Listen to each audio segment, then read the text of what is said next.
Quand j'essaye de résumer l'histoire d'Israël, je compte 6 périodes depuis la première, c'est-à-dire les tout débuts avec Abraham.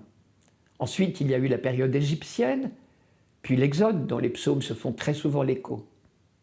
Lorsque le peuple entra enfin sur la terre promise, commença la période la plus longue de son histoire, ce que j'appelle la 4e période, intermédiaire.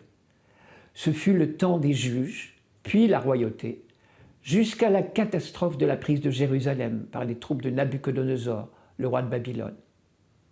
Les psaumes sont des prières, c'est entendu, pas des leçons d'histoire, mais ici et là des noms à fleurs, et la prière du peuple est teintée par l'actualité, les heures de gloire et d'assurance, les heures de détresse et d'angoisse devant les ennemis du moment. L'admirable dans tout cela, c'est que l'espérance l'emporte toujours. Dieu jamais n'abandonnera son peuple, on le sait, tout simplement parce qu'il l'a promis.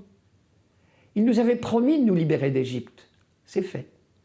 Il nous avait promis de nous conduire en terre promise, c'est fait. Il nous a promis qu'un jour la paix régnerait.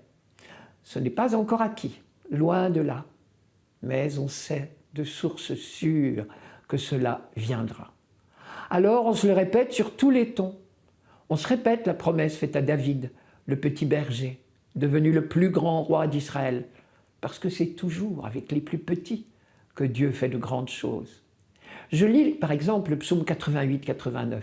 « Avec mon élu, j'ai fait une alliance. J'ai juré à David, mon serviteur, j'établirai ta dynastie pour toujours. Je te bâtis un trône pour la suite des âges. J'ai trouvé David, mon serviteur, je l'ai sacré avec mon huile sainte. Et ma main sera toujours avec lui. Mon bras fortifiera son courage. » Il y avait une condition quand même, comme dans toute alliance. Dieu avait promis fidélité, mais le peuple aussi, en retour. Et le psaume 131-132 le rappelle. Le Seigneur l'a juré à David, et jamais il ne reprendra sa parole. C'est un homme issu de toi que je placerai sur ton trône.